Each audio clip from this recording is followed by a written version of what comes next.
आत्तापर्यंत आता आपल्याकडे टोटल 50 जनावरे आहेत. 8 एकर शेती. शेतीमध्ये ऊस आणि पेर असतं गुरांना खायला. बाहेरून आपण मका विकत घेतो.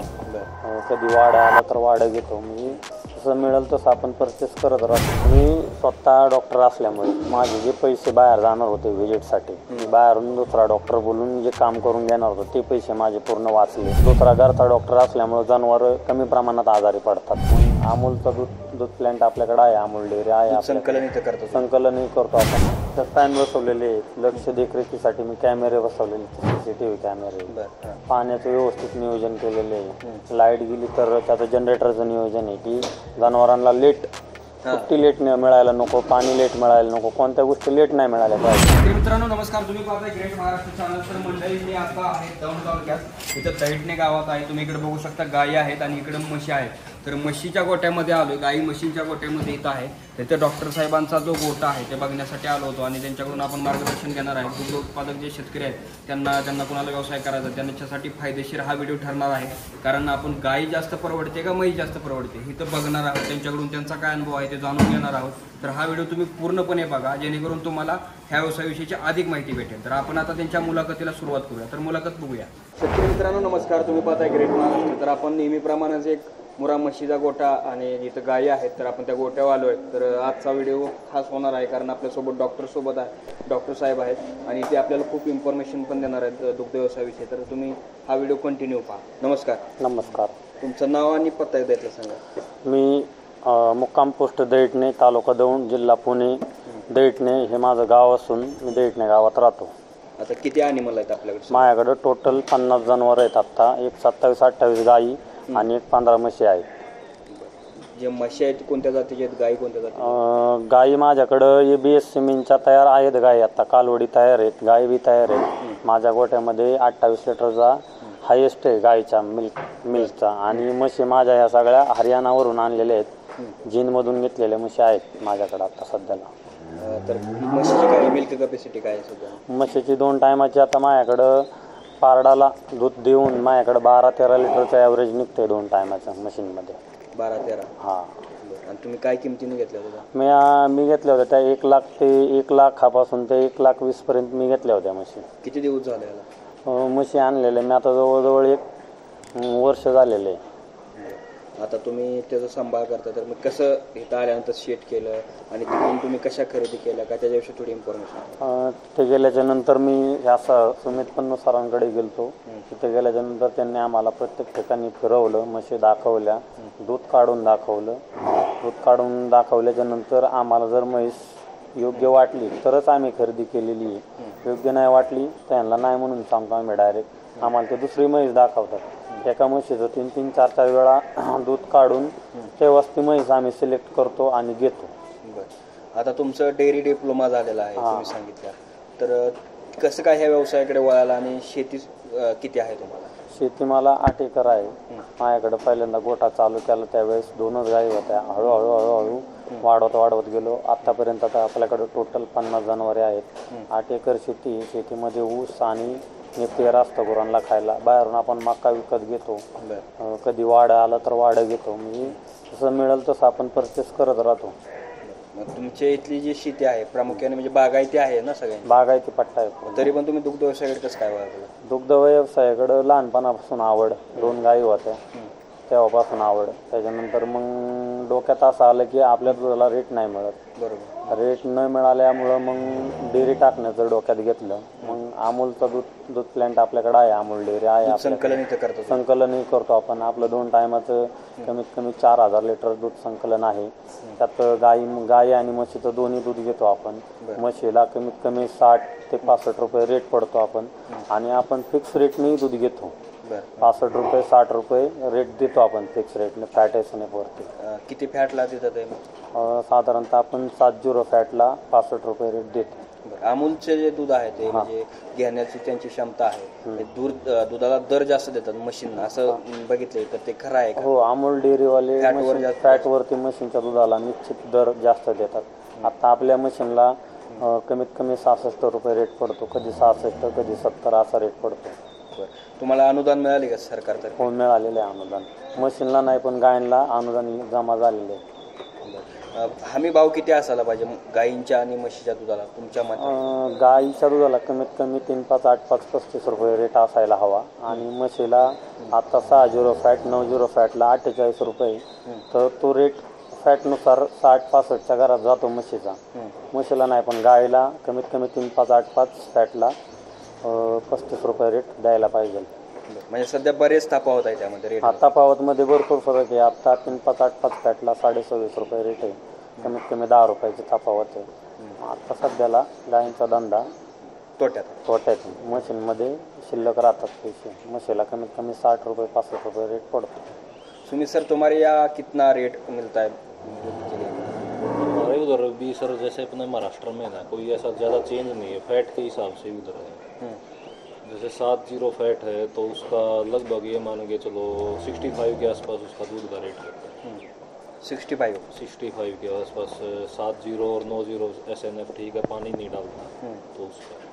हमने तुम्हारे यहाँ देखा है घूम के, आम्ही पण गेलो होतो हरियाणामध्ये ज्यावेळेस फिरत होतो. तुम्हारे यहाँ पैकेट में दूध नहीं मिलता है, उसका रीज़न क्या है और ये मतलब कैसे है? मतलब हमारे यहाँ तो बहुत पैकेट वाला दूध जाता है. सर दिक्कत इधर ये है, एक तो घर में दूध की खपत कम है इधर. लोग दूध कम पीते हैं, चाय में दूध ज़्यादा चलता है. इस वजह से आपके इधर पैकेट का दूध ज़्यादा यूज़. हमारे उधर अगर आप एक परिवार की एवरेज काउंट करेंगे हम तो लगभग 7 से 8 kg, जिसमें 4 मेंबर हैं तो 7 से 8 kg घर में दूध लगता है. तो उस हिसाब से जरूरत ही नहीं पड़ता कि पैकेट में दूध जाने का.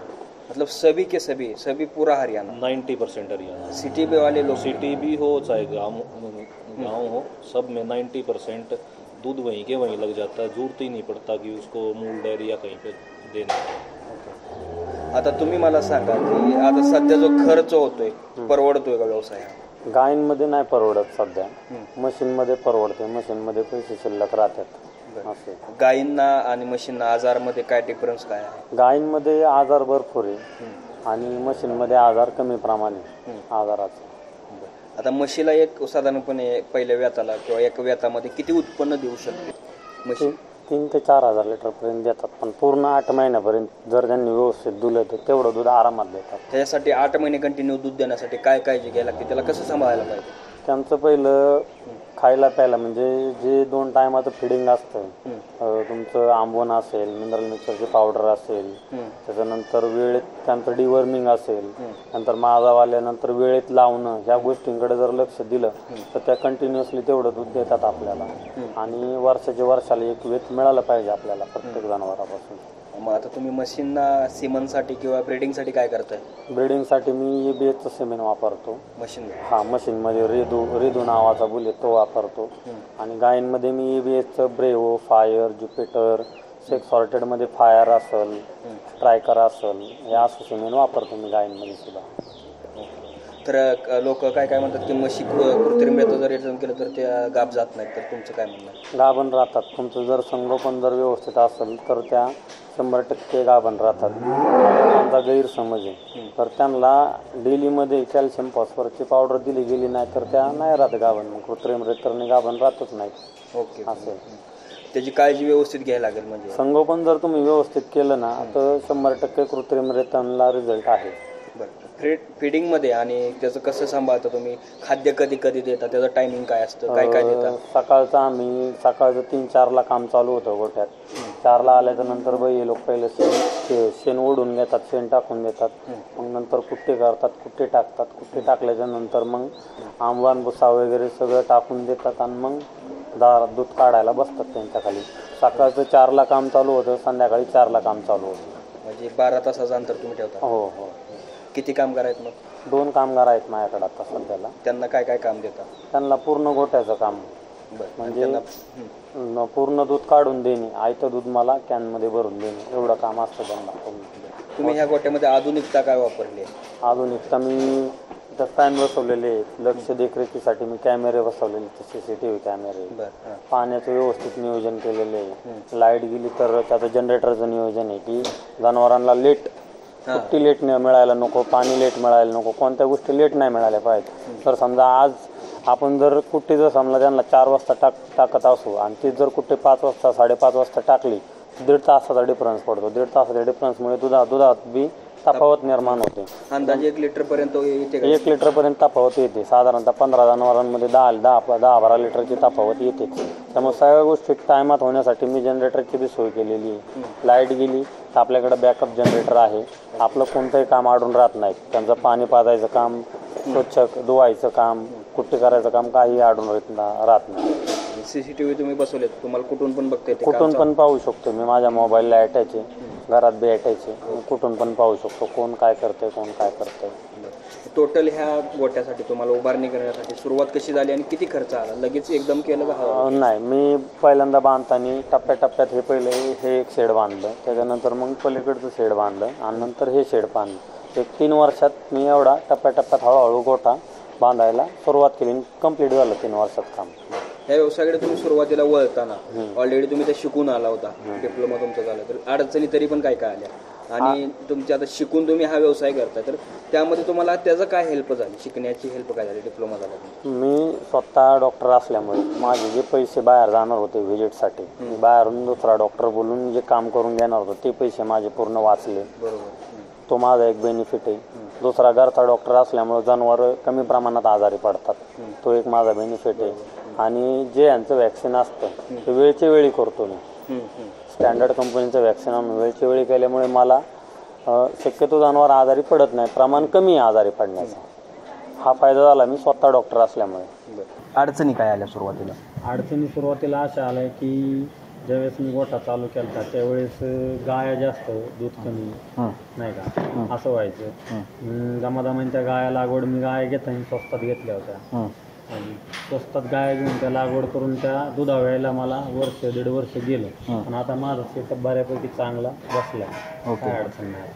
तुम्ही घरच्या घरी तुम्ही घरी मी ब्रीडिंग केलं, कालवडी वगैरे एका गायपासून माझ्याकडे आता 4थी पिढी गोठ्यात दाखवायला आहे. तुम्ही आला तरी पाहिलं. ओके. आता तुम्ही फ्युचरमध्ये म्हशी पण विक्री करणार आहात? हा, फ्युचरमध्ये मी म्हशी सेलिंगला स्टार्ट करणार आहे. हे सर आहेत माझ्या जोडीला, पण मी गाड्या म्हणून सेलिंग चालू करणार आहे. कोणालाही 1-2 म्हशी घ्यायच्या असतील ते येऊ शकतात. एखाद्याला पूर्ण 10 म्हशीची गाडी घ्यायची असेल तर डायरेक्ट सुमित सरांकडे गेली तरी चालतं. आणि इथं तुम्हाला काय विक्रीने काय रेटनं तुम्हाला इथं तुम्ही घेणार त्यांना? इथं मी साधारणतः लोकांना जेवढ्या कमी बजेटमध्ये म्हशी देता येतील तो देण्याचा प्रयत्न करणार आहे. साधारणतः आपला रेट 1 लाख ते 1,20,000 पर्यंत राहील. मिल्क कॅपॅसिटी काय असेल? मिल्क कॅपॅसिटी 2 टाइमची 12 लिटर राहील. ओके. सुमित सर, वहाँ क्या रेट चल रहा है अभी और कैसा, मतलब मौसम कैसा है? अभी एक तो मौसम बारिश स्टार्ट हो गई सर, बारिश स्टार्ट होते ही हमारे उधर रेट डाउन हो जाते हैं. अभी ये मान के चलो भैंस के पीछे 15 से 20 हज़ार रुपये रेट कम हो गया है. जिस भी भाई को भैंस लेनी है कैसे ले सकता, कोई दिक्कत नहीं है. एक अपने पास से भैंस लेता, लेबर वगैरह की कोई दिक्कत नहीं आने देते किसी को, चाहे महाराष्ट्र में किसी भी डिस्ट्रिक्ट का कोई भी आदमी हो. और एक क्वेश्चन जो आप पूछ रहे थे मैं दोबारा रिपीट कर देता हूँ. भैंस को अगर टाइम पे खाना मिलता है ना, जो अप डाउन नहीं करता भैंस का, टाइमिंग है 3 बजे का, एक दिन वो 3 बजे खिला रहा है, एक दिन वो 6 बजे, वो भैंस दिक्कत करती लंबा दूध. भैंस को टाइम पे खाना मिलता रहे और जो उसको ज़रूरत है भैंस को पूरा देता रहे, वो भैंस लंबा दूध देती है. और जो ये भाई कमेंट करके ये बोलता है कि भैंस 4,000 लीटर दूध नहीं देती, कम से कम 100 गोटे तो मेरे होंगे जहाँ मेरी भैंस गई हुई है महाराष्ट्र में, वहाँ जाके चेक कर सकता कोई भी. क्यों, आपने भी मेरा वीडियो को बनाया है, हर आदमी वो यही बात कहता मिलेगा 4,000 आराम से देती है. क्यों, उधर से जब भैंस खरीदी होती है ना, उस टाइम पे सबसे मेन डिपेंड तो सब उस टाइम पे. अगर अच्छी ब्रीड की भैंस ली ना, लंबे दूध की, तो वो भैंस प्रवृत्ति है. आता तुम सब यही है, जो भी भाई महाराष्ट्र से भैंस जो 1-2 भैंस लेने के लिए परेशान रहते थे ना, तो 1-2 भैंस के लिए 3 भैंस के लिए उधर तो आ नहीं सकते थे. तो इधर अपने पास से ही गाड़ी आएगी डॉक्टर साहब, तो इधर से भैंस ले सकते हैं. उसको एक और बेनिफिट है, भैंस लेके जाएगा 2-3-4 टाइम दूध देख के, उसको साथ में ये भी नॉलेज दें कैसे उसको भैंस को रखना है, संभालना, हर चीज़ का नॉलेज के वगैरह काम में थोड़ी दिक्कत आती है. अगर नॉलेज साथ में रहेगी ना, या गाइडेंस देते रहेंगे तो उसको दिक्कत नहीं आएगी. पूरा गाडी लेना हम बैठे ही हैं उधर, कोई दिक्कत नहीं. ओके. आता तुम्हाला इथं टोटल किती इन्कम भेटतोय मंथली जर काढायचा हिशोब धरला तर अंदाजे? मला आता गायींमध्ये आणि म्हशीमध्ये सगळा खर्च जाऊन मला महिन्याला 1 ते 1.5 लाख रुपये शिल्लक राहतात. 1 ते 1.5 लाख. ओके. आता मला घरच्या म्हशीच्या दुधाला साधारणतः 66 ते 70 रुपये रेट बसतो. गायीच्या दुधाला साधारणतः 27-28 रुपये रेट बसतो. ओके. गाय आणि म्हशीमध्ये परवडणारे जास्त म्हैस आहे? म्हैस परवडते, कारण म्हशीला रेट आहे. जरी आपण रतीभाव दूध घातलं तरी 70 रुपये लिटरनी जातो. डेअरीला घातलं तरी 60, 62, 65 पर्यंत 70 पर्यंत रेट पडतो. म्हशीमध्ये परवडतं. गायीचा भाकड काळ आणि म्हशीचा भाकड काळ ह्यामध्ये किती डिफरन्स असतो? गाई विते 9 महिने 9 दिवसात, म्हैस विते 10 महिने 10 दिवसात. आणि हरियाणावरून खरेदी केलेल्या म्हशींचा माझा वैयक्तिक अनुभव सांगतो. त्या हरियाणावरून जर म्हशी खरेदी केल्या आणि त्या जर वेळेत लागवड झाली तर त्या 8 महिन्यापर्यंत दूध देतात. 8 महिन्यापर्यंत जर दूध कंटिन्यू दिलं तर 2 महिन्याचाच बाकड काळ आहे म्हशींचा, आणि गायींचा बी 2च महिन्याचा बाकड काळ असतो. ज्या म्हशी आपण लोकलला खरेदी करतो त्या कधी कधी लागवड झाल्याच्या नंतर एका टायमावर येतात. त्यामुळे आपल्या लोकलच्या म्हशी परवडत नाहीत. हरियाणाच्या म्हशी 8 महिन्यापर्यंत दूध देतात. व्यवस्थित संगोपन जर केलं 8 महिन्यापर्यंत दूध देतात. त्यामुळे हरियाणाच्या म्हशीचा बाकड काळ 60 दिवसाचा आहे. ओके. आता तुम्ही ज्या म्हशी तुम्ही आता सांभाळताय तर त्या म्हशीमध्ये तुम्ही कधी लोकलच्या सांभाळून बघितलंय का? माझ्याकडे लोकलच्या म्हशी नाहीच. लोकलच्या म्हशी म्हणजे मी आता आजूबाजूला व्हिजिट करतो ना, तर माझ्या माहितीनुसार लोकलच्या म्हशी त्रास देतात. क्वचित 100-ल्या 10 म्हशी असतात की त्या व्यवस्थित आहेत, नाही तर लोकलच्या म्हशी त्रास देतात. ब्रीडिंगवर लक्ष दिलं पाहिजे. ब्रीडिंगवर जर लक्ष दिलं तर मग धंदा सक्सेसफुल आहे, काय अडचण नाही. ओके. आता तुम्ही इथं म्हशी गाडी कधी येणार आहे पुढली, कसं नियोजन? 1 ते 1.5 महिन्यात आपली गाडी येईल. तुम्ही चालू करणार आहे? चालू करणार. इथे यायला लोकांना जर यायचं असेल व्हिजिटसाठी तर तुम्ही येऊ देऊ शकता का? त्यांना बघू शकता? हां, येऊ देऊ शकतो. कोणी कधी या, फक्त येताना कॉल करून या, म्हणजे मी अवेलेबल पाहिजे त्यांना पूर्ण माहिती द्यायला. ओके. कुठं लोकेशन एक्झॅक्टली इथे यायचं म्हटलं तर कुठं यावं लागेल त्यांना? ॲटकोर साईटने तालुका देऊन जिल्हा पुणे. म्हशीमध्ये आजार जे असतात प्रामुख्याने काय असतात आणि त्याला काय तुम्ही उपचार देता? म्हशींमध्ये मिल्क फिवर म्हणून आजार आहे. कॅल्शियम डाऊन होईल, त्याला आपण कॅल्शियम भरू शकतो. कॅल्शियम भरलं की ते म्हैस जागे होते. प्रामुख्याने सरा आजार हा म्हशींमध्ये जास्त प्रमाणात आढळतो. सऱ्या आजाराला उपचार दिला की सरासुद्धा नीट होतो. फक्त त्याची लक्षणं डॉक्टरला समजली पाहिजेत. जर समजा लक्षणं नाही समजली तर म्हैस त्या सरा आजारात दगावते सुद्धा. ओके. सरा आजाराची काय लक्षणं असतात? सरा आजारामध्ये डोळे लाल होतात, टेम्परेचर येतं. समजा ज्या दिवशी आपण इंजेक्शन देऊ त्याच्या वेळापुरतं ते बंद होतं, दुसऱ्या दिवशी परत टेम्परेचर येतं. सरा आजाराची पूर्ण ट्रीटमेंट दिली म्हैस ओके होतं, काय अडचण नाही. ओके.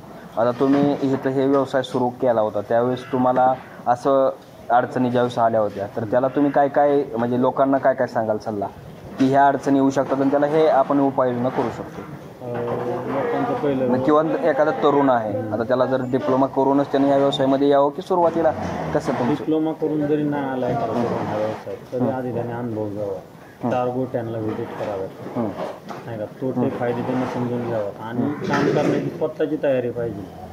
समजा बाह्य जरी आपण गोट्यात कामाला लावलं तर ठीक आहे, पण रानातून वैरण आणायचं असेल तर ते आपली स्वतःची तयारी पाहिजे. बरोबर. मी अजून सुद्धा समजा माणसं नसतील तर मी स्वतः वैरण तोडायला जातो. म्हणजे ग्राउंड लेवलला त्यानं काम ग्राउंड लेवलला आपण स्वतः काम केलं गेलं पाहिजे. समजा बाह्याने दारा काढल्या, बाह्याला मदत म्हणून आपण स्वतः शेणबी उचलला, आपल्यात हिंमत पाहिजे किंवा आपण शेणबी उचलू शकतो, म्हशी दूध घेऊ शकतो. ऐन टायमाला मुसल माणूस तर आपण वैरण सुद्धा आणायला जाऊ शकतो. बरोबर. त्या गोष्टी जर कष्ट करण्याची स्वतःची तयारी असेल तर धंदा निश्चित सक्सेसफुल आहे. बरोबर. आता ह्यांना तुम्ही खायला आणि चाऱ्यामध्ये आणि खुराकामध्ये काय काय देता? चाऱ्यामध्ये आपण नेपेर, ऊस, वाडं, मका सिजनेबल जशी मका भेटते तशी मका बी देतो आपण त्यांना. चाऱ्यामध्ये आपण आंबरामध्ये आपण त्यांना गोळीपेंड, भुस्सा, न्यूट्रीफीड म्हणून 5 धान्यांचं एकत्र एक मिश्रण येतं ते एक देतो आणि सरकी देतो यांना. क्वांटिटी काय असते त्याची? क्वांटिटी दुधानुसार असते. ज्या म्हशीला 5 ते 6 लिटर दूध आहे त्याला 3 ते 4 किलो आपण आंबोल देतो. ज्याला 1 ते 2 लिटर दूध आहे त्याला 2 किलो 2.5 किलो देतो. ओके. गोटा उभारण्यासाठी तुम्ही टोटल किती खर्च केला? मला गोटा उभारण्यासाठी मी शक्यतो जास्त करून जुनं मटेरियल यूज केलेलं आहे लोखंड.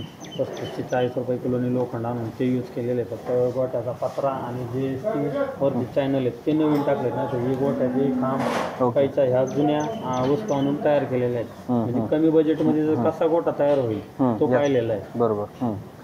फ्युचरमध्ये तुम्ही अजून वाढवणार आहात का गोटा? वाढव. आपलं टार्गेट आहे की 100 म्हशी करायचे आपल्या स्वतःची. बरं. टप्प्याटप्प्यात. तुम्ही आता गायीकडे जास्त फोकस ठेवणार आहात का म्हशीकडे? गायींकडे ब्रिडिंगवरती फोकस करायचा आणि म्हशी आपले हळूहळू वाढवत चालायचं. ओके, मग गायींचं ब्रीडिंग म्हणजे नेमकं एकदा तुम्ही एक्सप्लेन करू शकता? ब्रिडिंग म्हणजे आता आपण कसं पाहतो हरियाणा पंजाब तिकडं लोक म्हणतात 40 लिटरची 45 लिटरची गाय. बरोबर. हे माझं स्वतःचं स्वप्न आहे. माझ्या स्वतःच्या गोट्यात 40-45 लिटरची गाय तयार करण्याचं माझं स्वतःचं स्वप्न आहे. हळूहळू जसं जसं सिमेंट आपण भरू तसं हळूहळू ब्लड लेवल चेंज होत गेली की हळूहळू गायांचं दूध देण्याचं प्रमाण वाढतं. आता आपल्याकडं ती चालवड की 1 नंबरला बांधलेली साधारणतः वेळेली तर कमीत कमी 30 लिटर 2 टायमात ती देऊ शकतो. चांगलं संगोपन केलं तर 30 लिटरचं ॲव्हरेज निघेल आपल्या गोट्यात. अजून 2 वर्षाने आपल्या गोट्यात 40+ ॲव्हरेज असेल गायींमध्ये. ती कालवड जी आहे ती कोणत्या सिमनची आहे? ती कालवड आपली ह्याची फायरची कालवड आहे. त्याच्या पोटात आता 6 सॉर्टेड फायबर भरलेले आहे. ओके, मग तुम्ही ब्रीडिंगवरच लक्ष देतोय आता सध्या, म्हणजे गायींवर? गायींमध्ये ब्रीडिंगवर आणि मशीनमध्ये बी आपण ब्रीडिंगवर काम चालू केलेलं आहे. गायीमध्ये तुम्ही जास्त करून एचएफ फॉलो करताय की जर्सी वगैरे? एचएफ जर्सी दोन्ही फॉलो करतो. त्यातली सक्सेसफुल कुठली आहे? सक्सेसफुल जर्सी आणि एचएफ दोन्ही पण आहेत. पण आपल्याला फॅट आणि एसएनएफवर जर रेट घ्यायचा असेल दुधाचं तर जास्त प्रमाणात जर्सीमध्ये काम केलं पाहिजे. ओके. जर्सीमध्ये आजार बी कमी आहेत आणि लागवडीचा बी प्रॉब्लेम नाही आहेत. जर्सीमध्ये झटपट लागवड होतात, आजार कमी आणि दूध देण्याचं बी प्रमाण चांगले आहे आणि फॅट एसएनएफ बी चांगले आहेत. म्हशीच्या धारा हाताने काढताय का म्हणजे कसं? हाताने मशीन वगैरे नाही? मशीन वगैरे नाही आहे. गायींसाठी आहे? गायींसाठी मशीनवर काढतो. आता टोटल तुमच्या गोट्यातून सध्या किती दूध निघतंय? म्हणजे आता 2 टायमाचं मशीनचं जातं 70 लिटर दूध आणि गायीचं एका टायमाला 100 लिटर. 2 टायमाचं गायीचं 200 लिटर. बरं. सध्या मग एकंदरीत हा व्यवसाय परवडतो? हा, परवडतो. शेतकऱ्यांना लास्टचा काय सल्ला द्याल? व्यवसाय चालू करताना एकापासून चालू करा. 4 गोटे फिरा, अनुभव घ्या. 4 जणांचे 10 जणांचे सल्ले ऐका व्यवस्थित आणि स्वतःच्या मनाला वाटतं ते करा. भांडवल आहे म्हणून ह्या व्यवसायात नका पुढे. 1-2 टप्प्याटप्प्यात जनावरं वाढवा. माझ्याकडे 50 आहेत म्हणून माझं बघून 10 जणांनी करू नका. टप्प्याटप्प्यात वाढवा. बरोबर. एकदम वाढवलं तर प्लसमध्ये राहतात तुम्ही. एकदम जर तुम्ही भांडवल गुंतवलं तर तुम्ही प्लसमध्ये नाही राहणार. बरोबर. सुमित सर, तुम आप क्या बोलोगे लास्ट का सलाह? लास्ट में यही बोलूँगा सर, देखिए पर हर चैनल पे प्रमोशन तो हर डेयरी फार्म का होता है। यहाँ भैंस 1.5 साल से आई हुई है, क्यों कई बार मेरे पास क्या कॉल आती है कि आपने भैंस दिया, आपने प्रमोशन साथ में वीडियो बना दिया, उसका 10 दिन 15 दिन में। ये डॉक्टर है, इनसे कुछ नहीं छुप सकता भैंस का, 1.5 साल से आई हुई है। तो ये उन भाइयों के लिए जिनको मन में ये रहता कि उधर से भैंस आएगी, इधर एडजस्ट नहीं होएगा या दूध नहीं देगी, ये आज वीडियो बनाने का रीज़न ही ये था। नहीं तो वीडियो तो हम इधर पहले ही बना सकते थे। आज इनको पूरा भरोसा हुआ, हाँ आराम से सेट होती है, तभी तो अब ये इधर स्टार्ट कर रहे हैं। तो जिस भी भाई को भैंस लेनी है, किसी प्रकार की दिक्कत नहीं, भैंस अच्छी भैंस देंगे और साथ में नॉलेज देंगे, किसी प्रकार की कोई दिक्कत नहीं आएगी। वो जो बोल रहे हैं वो सच है क्या? हे जे सांगतात ते एकदम योग्य सांगतात आणि खरं सांगतायत। हरियाणाच्या म्हशीत आल्याच्या नंतर सेट होतात प्रॉपर, काय अडचण नाही आहे। 1-2-3 दिवसात 4 दिवसात पूर्ण सेट होतात आणि दुधावी येतात पूर्ण, काय अडचण नाही। सेट येतात, पण सगळ्यात महत्त्वाची की स्वतः काळजी त्याची घेतली पाहिजे। स्वतः व्यवस्थित आल्याच्या नंतर एक 8-9 दिवस त्यांची व्यवस्थित काळजी जर घेतली तर मग सेट व्हायला काहीच प्रॉब्लेम नाही। ठीक आहे, तुम्ही इथं आल्यानंतर त्यांना सल्ला देऊ शकताय ना? सल्ला देऊ शकतो मी, पूर्ण मार्गदर्शन करू शकतो। आपल्याकडून जे म्हशी घेऊन जातील त्यांना पूर्ण आपलं मार्गदर्शन राहील त्यांना। ठीक आहे, तर तुम्ही वेळात वेळ काढून मुलाखत दिली त्याबद्दल तुमचं खूप खूप धन्यवाद। तर पुढच्या वाटचालीसाठी तुम्हाला शुभेच्छा, धन्यवाद। तर शेतकरी मित्रांनो, तुम्हाला हा व्हिडिओ कसा वाटला ते कमेंटमध्ये नक्की कळवा आणि आपल्या चॅनलवर जर तुम्ही नवीन असाल चॅनल सबस्क्राईब करा। धन्यवाद।